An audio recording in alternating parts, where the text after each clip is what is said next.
right now. Realizing I watched a lot of television with the youngsters back in the day. How about that? I'll say it again.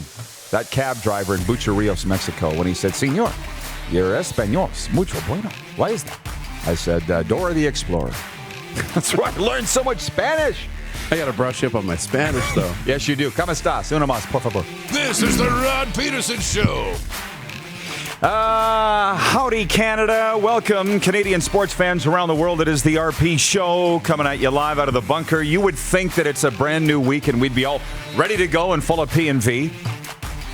And you'd be wrong. How you doing, Moose? I'm good. My Wi-Fi's not working. I can't get on the comment. Well, that's why I can't get on the comments. Look, I got no comments. What's going on? I'm not really sure. The cell phone's dead. We were too busy having fun. Right? That's okay. Throwing all our stories on the coffee table about the weekend that we did. We took our eye off the ball. That's right. But that's okay. It happens. Easing into a Monday here. It is the warm-up presented by our good friends at Ecol Electric, and we'll tell you about Ecol Electric coming up in a moment. The boys back. Looks like we're not the only ones, Moose. Oh, yeah. The guys in the back were having too much fun. As Daryl Singletary sings here as we get ready to kick off episode number 530 of the RP Show. Now, here we go. We got comments. Big show today. Brian Ramsey, the executive director of the CFL Players Association, is going to be with us, along with the president, Solomon Elamimian.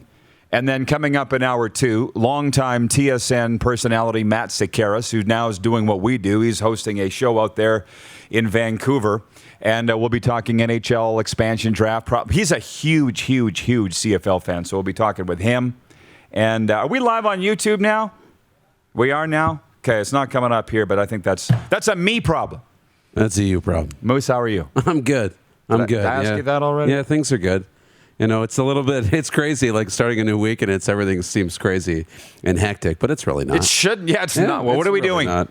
We're sitting here having coffee and talking sports, and it's the view for sports fans. That's what we do here. And just ahead of the Quick Six show topics, would you please, guys, bring up the Great Western's photo album from the weekend?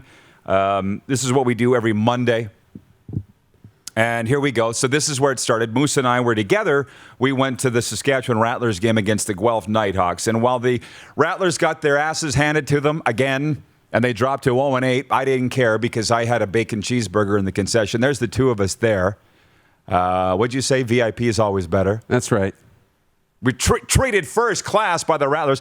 This was Saturday night at Estevan Motor Speedway. And can I tell a story about this, by the way? Yeah. See that guy? His name's Dave, and he's the normal flag man at the racetrack. And I've dropped enough flags at auto races now that I kind of know what I'm doing. But he said, when they get around this corner, you drop the flag. And we'll come back on the photos in a moment, and then over the speaker, it's like, ladies and gentlemen, from the Rod Pedersen Show, would you give a big Estevan welcome to Rod Pedersen? I turned to wave to the crowd, and he's like, hey, pay attention. I'm like, oh, sorry. I was waving to the crowd. They're introducing me. I got to wave to the crowd. Yeah. These are my people. And he did laugh. But just so you know, those cars are coming really fast. Really quick. Really fast around the track. I can imagine them driving around the corner, and they're like, is he going to drop it? Mm-hmm. Is he going to? Then they're just like waiting on the gas pedal. Right, is he going to? Is he? Wait a second. Like, is he going to drop it? They're all watching me, right? Yeah. Okay, back at it. This is watching Sydney, my niece's scrimmage last night. That's my summer hockey. What'd you think of my feet? You know what? For a guy who doesn't wear socks, that's good style, though. That's the summer hockey rink style, the socks and slides. It was nice doing that last night. And that's you. Yeah, the movie theater. It's funny. It still gets me every time when our commercial plays and you start mooing in the 15-second spot in the theater. But went to Space Jam. For the adults, it's not as good as the first one, but the kids will love it.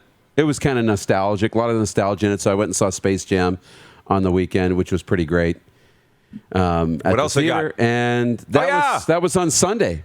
So working with AO Sports, I'm part of that group, and the guys were in Vegas for the start of the Fantasy Franchise Football League, the UFAFL, and we did an interview with Chris Carter, with Nate Burleson, and that's me and Michael Vick on the weekend. That was a really cool about experience. that? Really cool. Yeah. How about that? You were interviewing all the big stars. So, it was an unbelievable weekend for all of us. And I will get to your comments, folks, in a moment, but this is the warm-up, as you all know, for our friends at Ecold Electric, and we got business to get to here. But I will say, from Costa Marigas, host of the Costa Marigas Show, a news anchor legend from the CBC, he says, as an honorary member of Regina's Greek community, Rod, you must be pumped about the Bucks. Go Greek Freak. Absolutely. The Bucks are the Phoenix Suns were my rooting interest in the NBA playoffs. However, if the Bucks bring it home, I'll be happy. And we were with the Greeks last weekend, and what did I tell you? They talk about Giannis Antetokounmpo as one of their own, and they refer to him as Yanni. That's his nickname. So anyways, thanks for sitting through all of that, everybody. Let's get to the quick six show topics, please. I feel like we're almost out of time. We're not, but I feel like we're rushed now. The warm-up's brought to you by Ecold Electric. Come check out our new Regina Data and Lighting Center. Ecold Electric, let's get to work. Again, if you're new to the show, the quick six show topics are of importance to me. Maybe not necessarily you, but it's my show. So number one, I could not believe the furor coming out of the weekend in a good way with these NHL protected lists for this Seattle expansion draft on Wednesday night. It is a ton of fun.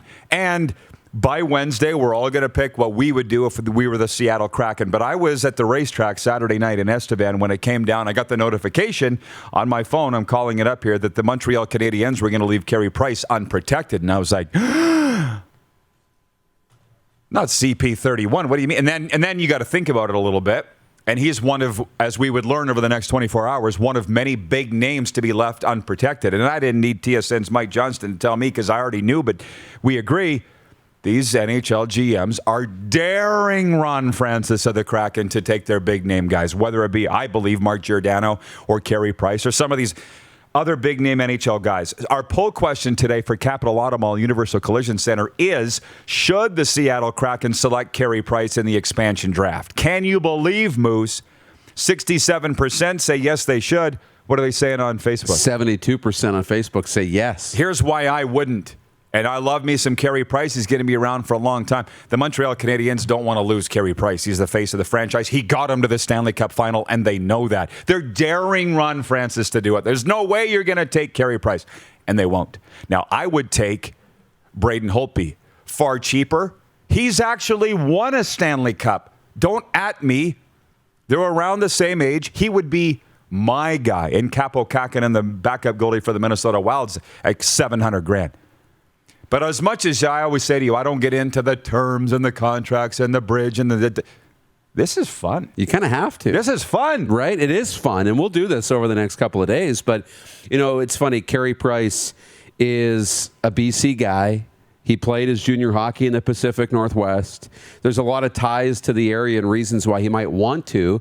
But that's a lot. Like, you have to understand that if Carey Price is going to be the face of your franchise, then you're paying for it because you got to pay that $11 million bonus that's due right away.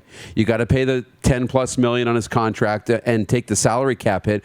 And as you and I are trying to, and I'm trying to go through and pick my roster ahead of Wednesday when we'll unveil who we're picking, I've had Carey Price in a few of mine, and right now I'm trying to fit him in, but it's incredibly difficult to build a great team when you got $10 million tied up in your goaltender and you got to stay under $81 million. So I don't know if they will or not, but they're daring teams to take him. Shea Weber, another, because he's hurt, right? Will you take him? Giordano as a veteran. Yeah. Ovechkin in Washington is left unprotected, but he's a UFA. Do you really think, and what's free agency on the 27th? You got 6 days, or so to negotiate. And if you don't get him under contract, he goes to free agency and probably back to Washington. So you really have to know that you can get guys signed. It's a really unique process. The Canadian Football League Players Association is watching on YouTube, and they send us the wave emoji. Hi, guys, at the CFLPA. Coming up next segment, Solomon Elamimian, the president of the CFLPA. We're going to call Saul in the next segment, and also Brian Ramsey, the executive director. Zach Nelson's watching in Calgary, says, fair point about Holtby, Rod. Well, hey, I'm not just a pretty face. I know stuff. How The other about thing, that? the other thing on this is, as I said to you, would these guys be offended if they were left unprotected? I don't think Carey Price would. He intentionally did this to be unprotected because I think he knows Seattle wouldn't take him. Mark Giordano, probably not the same story. And I don't, for you people watching in Calgary, I'd like to know what you think about your captain being unprotected. And here's my thinking on this. Stick with me. I've been around the block a few times and been through some expansion drafts with teams that I've worked for. Any guys that are left unprotected are offended that they're left unprotected. In every case. Some of them have even been sat down and said, okay, Zach, this is why we're leaving you unprotected. Don't matter. And I remember when the Edmonton Ice came into the Western Hockey League in 1997, and I remember all the guys that were protected and all the guys that weren't with the Gods team, the Regina Pats, and the guys that were left unprotected were very offended. Saskatchewan Roughriders 2013, going into the 2014 season, the expansion draft for the Ottawa Red Blacks, Zach Evans, upset about it. And Sholigan, Keith Shol, remember Sholo? Oh, yeah. Very upset, what do you mean? You don't want me? I'm not part of this? Would it be any different in the NHL here? I don't think it would be. Probably not. Unless, again, depending on the relationship you have with management and the conversations that are had, guys like Carey Price that have been asked, Ben Bishop is another, to waive your no movement clause, right? Because we want to unprotect you. They know it's coming. But for others who get left unprotected and they're not sure if they were going to be left unprotected or not, yeah, you're offended. I get that. Because you want to be on the team. You want to be part of the future. You think you're a key piece and you start realizing, guess I'm not as key to this organization as I thought I was. Exactly. I'm not saying that's the case in every. Right. But I'm saying it will be with some. There are some Absolutely. teams that it's automatic, and nobody's sitting there thinking, I should have been protected over Austin Matthews and Connor McDavid. And yeah. Right? But when you're a fringe guy and another fringe guy has been protected. And that was the thing with Canada's team, the Vegas Golden Knights. Let's be honest, all those guys called themselves the Misfits, and they rallied around that, and they got to the Stanley Cup final in 2018, as you all know. But I don't see a lot of Jonathan Marchessaults and William Karlssons on this list. I don't. Yeah. So there's some big names, of course, but can you fit them all in the game of salary Tetris? Moving on to point 2. CFL news coming out of the weekend. It's not all good. The Montreal Alouettes cut kicker Tyler Crapigny over the weekend. Good friend of ours. Hopefully he catches on with somebody. Mike Filer retires, the longtime center of the Hamilton Tiger Cats. That came down this morning. And then some really sad and breaking news out of Winnipeg. I think it was just this morning. The Blue Mavericks announced that longtime defensive back Mercy Maston suffered an Achilles tendon tear, and he's done for this season. He's a friend of ours. He watches our show, our story every day. Mercy Maston, and that's why we put prayers up for Mercy on our Instagram story, because he's a big fan of ours. We're a big fan of his. And they went out and the Bombers went out and got Eldon Darby from the Argos in a trade today. So that's some of the CFL. None of it's real good, but on Friday, Rob Vanstone from the Leader Post came on here, and he said that the preseason is overrated because we don't need a preseason. He's sitting over there at Mosaic Stadium watching Ryder practice, and I thought, while it sounds immediately ridiculous, maybe we don't need a preseason. Full disclosure that I'm such a sports nerd that I love inter-squad games. I love practice. I love preseason games. But I understand I don't represent everybody. The NFL had no preseason games last year, and you wouldn't even notice. Week 1 was right on point. What do we need a preseason for? Maybe RV's onto something. If I had to go behind and vote in the poll station, I would vote yes for preseason. But maybe we don't need it. We might not. We're in a position right now where, you know what, the practices are at a high level, and we have inter-squad games and green and white scrimmages. And now at certain levels like the National Football League, you practice with other teams. You have joint practices where you can get some of that competition. And if you start doing that in the Canadian Football League, and you have those rookie tournaments in the National Hockey League, you start doing more joint practices and scrimmages, maybe you don't need the preseason. And the players are also coming to training camp in a lot better shape than they used to 30, 40 years ago, right? So maybe you don't need it. Maybe it's an outdated model that's just here because it's what we've always done. The stories coming out of preseason over the years are legendary in every sport. This is where guys make the team or break the team. That's where the rubber hits the road is the preseason. So, no, I'm not in favor of it, but it's, who knows? Let's at least discuss it, moving forward. Yeah. By the way, the Blue Jays sweeping both ends of their doubleheader yesterday. Why are they getting rid of the 7-inning doubleheaders? They're amazing. They're so great. They're great. But again, they don't ask me. Colin McAnulty is watching in Ottawa, and he says, LOL, Zach Evans got to play in 2 more Grey Cups and won another one in 2016 with the Red Blacks, so I'd say it was a good pick for my Red Blacks. I didn't say it wasn't a great pick. What I said was Zach Evans was offended by not being protected by the Saskatchewan Roughriders. A lot of times, listen, it sets the course of your life, and no, any guy that goes on to an expansion franchise usually was the best thing in his life. But at the time, they're offended that they're not protected. That's all that I'm saying. Catlin Hogan's watching in Minnesota. He says, I'd hate to lose Capo in Minnesota, but you're right. He's a great choice for a backup in Seattle. I couldn't believe how cheap he was, inexpensive, looking at the salaries here. So that's what I would do. Braden Holtby and Capo Kapanen as the goaltenders for the expansion Seattle Kraken. No charge for the advice. As I mentioned, point 3, Blue Jays are rolling. Point 4, CEBL stuff. The Rattlers got spanked Friday night. We were there. But they did announce over the weekend Ottawa will be hosting the 2022 CEBL Championship Tournament. Point 6, this morning, breaking news. Canada's flag bearers announced by the IOC. What's the Canadian? COC. That's right. Miranda Am, women's basketball, and Nathan Hirayama, rugby, will be the flag bearers. In point 6, the Bucks are up 3-2 in the NBA Finals. We'll be discussing that later.